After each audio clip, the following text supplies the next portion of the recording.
मंडला नगर की बदहाल सड़कों, अधूरे विकास कार्यों और मूलभूत सुविधाओं की अनदेखी के खिलाफ अब एक आम नागरिक ने जनहित की लड़ाई का बीड़ा उठाया है। खास बात यह है कि यह आंदोलन किसी राजनीतिक दल के बैनर तले नहीं, बल्कि शहर की समस्याओं को लेकर किया जा रहा है। सामाजिक कार्यकर्ता नरेंद्र सिंह परिहार ने जिला प्रशासन को चेतावनी देते हुए 1 जुलाई से क्रमिक धरना और मांगे पूरी नहीं होने पर 4 जुलाई से आमरण अनशन पर बैठने की घोषणा की है। मंडला निवासी नरेंद्र सिंह परिहार ने कलेक्टर को दिए ज्ञापन में कहा है कि नगर की जर्जर सड़कें, सीवर लाइन निर्माण के बाद क्षतिग्रस्त मार्ग, गंदगी से भरी नालियां और अधूरे विकास कार्य लंबे समय से लोगों के लिए परेशानी का कारण बने हुए हैं।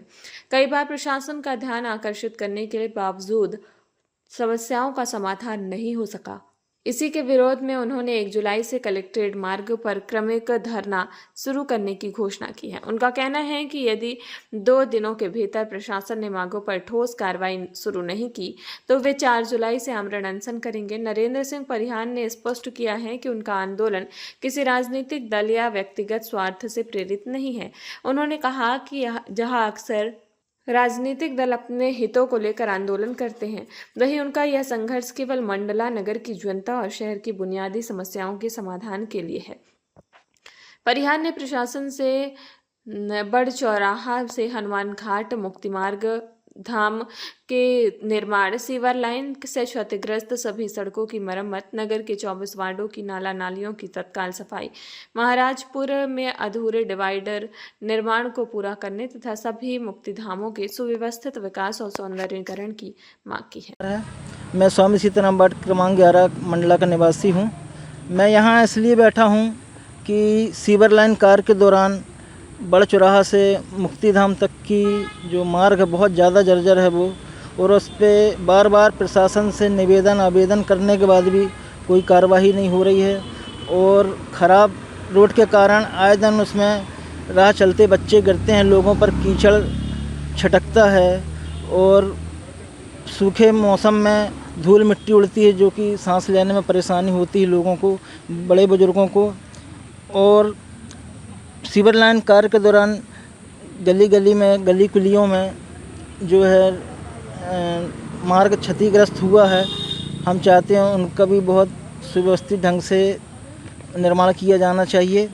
और 24 चूँकि अभी बारिश का समय है, बारिश शुरू हो रही है, तो मैं चाहता हूँ कि जो अपने पूरे समस्त ज़िले के 24 वार्ड हैं उनमें साफ़ सफाई किया जाना चाहिए ताकि बारिश में मच्छर अपने अंडे न दे सकें और अपना जो ज़िला है रोग मुक्त रहे।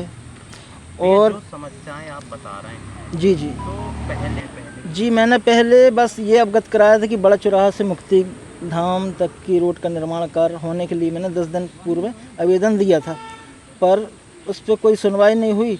फिर मैंने पुनः दूसरा अपना आवेदन बनाकर पुनः दिया हूँ, तो उसमें कुछ और भी जो छोटी छोटी मांग है उनको भी साथ में जोड़ दिया हूँ।